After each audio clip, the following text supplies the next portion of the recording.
What's going on YouTube? It's AKingsCreation again, bringing you guys another build video. In this video, we will be breaking down the preset just like we did last week with the bow. We did the preset version first, the best preset that I can possibly find, and that synergizes as well. And also later in this week, we will be doing a maxed out build with the best weapon you can possibly get for the longsword. All right, so we're going to talk about the longsword today. I will be breaking down the best preset that you can get and how to obtain it. Also, the gear pieces that I have and the synergies that I'm using with the skills. So without further ado, let's go ahead and get in the video. All right, first things first, let's go ahead and talk about how we get the weapon that we're going to mention today. Well, we need to go ahead and go over here to Gemma and talk to her and go to Forge Upgrade Weapon. Once you go to Forge Upgrade Weapon, go to the long sword, and the weapon that we are using is the Ferocious Longsword. Now, for those who don't know, this is one of the strongest long swords as far as pure attack power goes, but also there is a drawback, and its weakness is that it doesn't have a lot of sharpness. So you probably use it about maybe 10-15 hits before you have to like sharpen it again, but it does do a lot of damage up front, so you kind of like have a lot of damage, but then you got to recharge it every single time. I don't mind recharging it for this purpose because every time I swing or do damage, it's a big number, right? So this is what I have for the best preset in my opinion, and this is how you get it. You have to unlock the dosha fate cleaver first, and then go from there, and then you'll be able to unlock this line and so on and so on. And then it takes arc veiled items, a gem, hunter, symbol 3, and then you'll be able to use it. All right, as you guys can see, at its core, it's a 792 attack with a -10 affinity. We will change that affinity. We don't want any negative stats on our weapons or build in general. Then we go with the element of dragon. The reason why I don't really care about this element of dragon, it's not really useful as far as a longsword, but it just gives you that. We really wanted that attack power being 792. A lot of attack is very important because every swing is damage, right?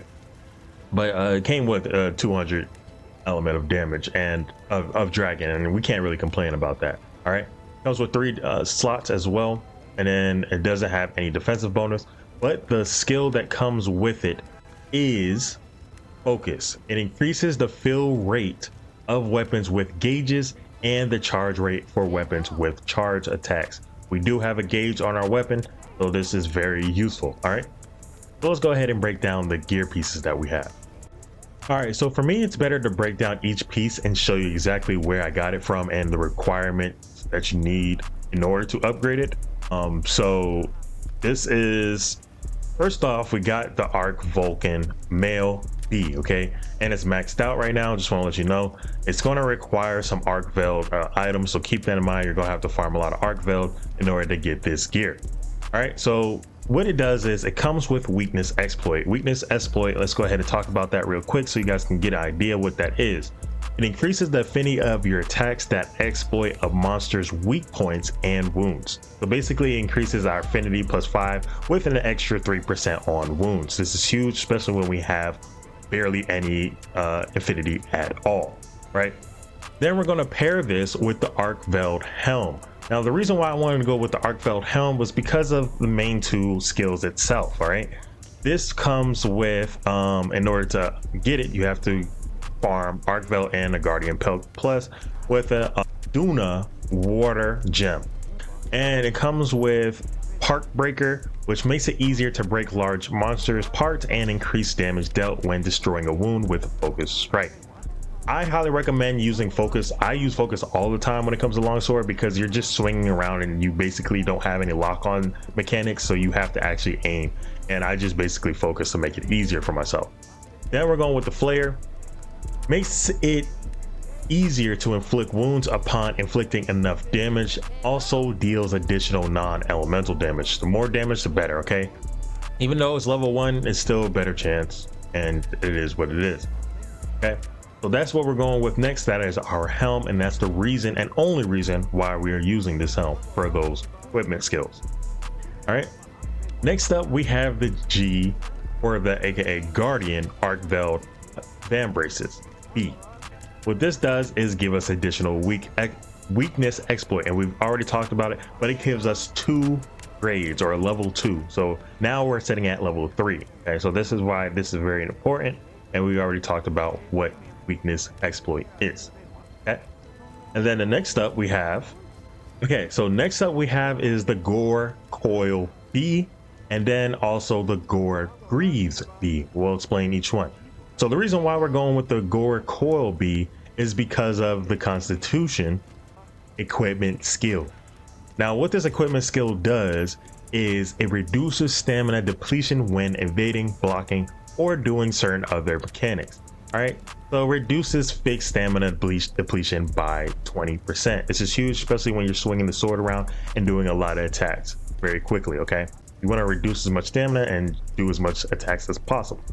All right, and then we want to pair it with these equipment skills from the Greaves, and that is called the Antivirus. Once inflicted, it makes it easier to overcome the frenzy and increases affinity if cured. So basically it slightly increases recovery rate after contracting the frenzy. Affinity is increased by 3% if cured. More than likely we will cure it. And then we got flinch free. This prevents knockbacks and other reactions to small damage, which is very useful, and we kind of put more stats on this to increase this. And that's where we lead to the jewels that we're going to put on.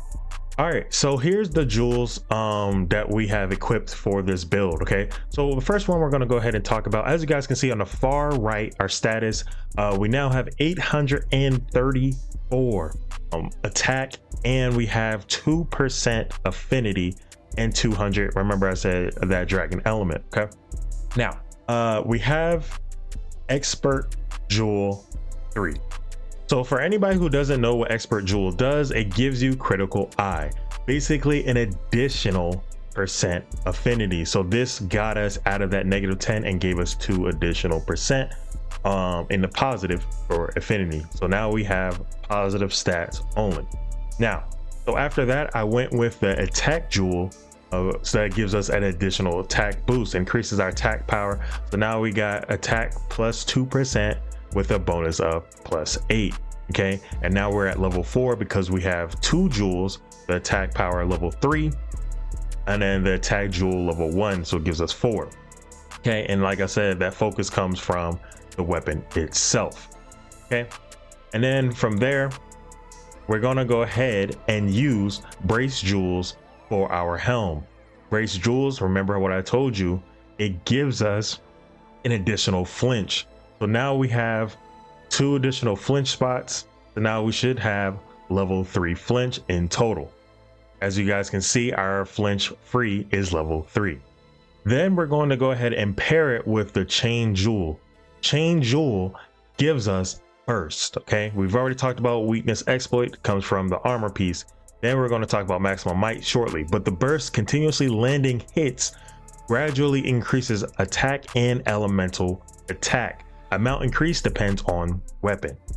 On the first hit, gain a small temporary attack and elemental boost, replaced by a larger boost after the 5th hit, and we do a lot of hits quickly, as you guys seen in the gameplay. All right, then we're going to top this off with the maximum might, which comes from the mighty jewel. This is level 2 and increases affinity if stamina is kept full for a period of time. So now we have 2% affinity plus 10% when this is active. So now we're increasing our affinity on top of the 2%. And then for our van braces, we're gonna go with 3 sheath jewels. Okay, this gives us quick sheath and it greatly increases our sheathing speed.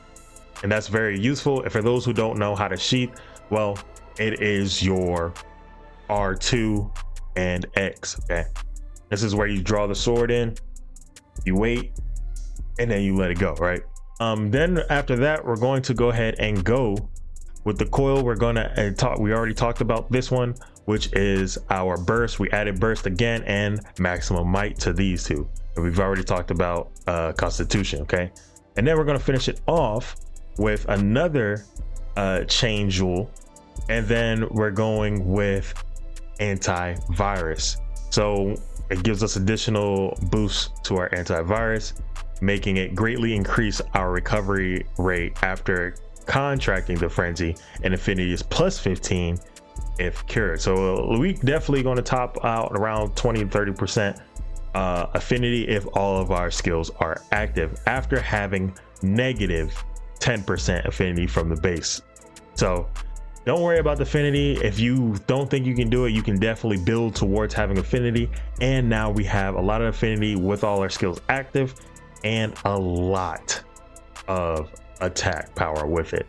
So if you guys enjoyed this longsword build for a preset, make sure you hit that like button, subscribe to the channel, and let me know in the comments below that you're ready to see the maxed version of the longsword with the best in slot sword for the longsword this week. All right, catch you guys in the next one.